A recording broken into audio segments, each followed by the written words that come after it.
Are you struggling to wear and remove contact lenses? Let Feel Good Contacts show you the right way.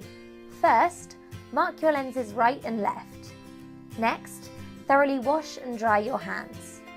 Remove the lens and place it on the tip of your index finger.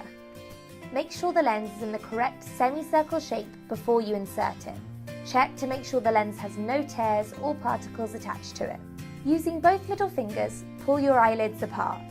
While maintaining a firm grip to prevent blinking, insert gently onto the coloured part of the eye. The lens will simply wrap around it. To ensure that the lens is correctly set in place, you may need to adjust it or gently rotate your eyes to settle the lens. Let go of your upper lid, then the lower lid. Don't worry if you don't get it at first, it's practice. If you drop the lens or it's drying out, use the solution in the container or rinse with contact lens solution. Never use water.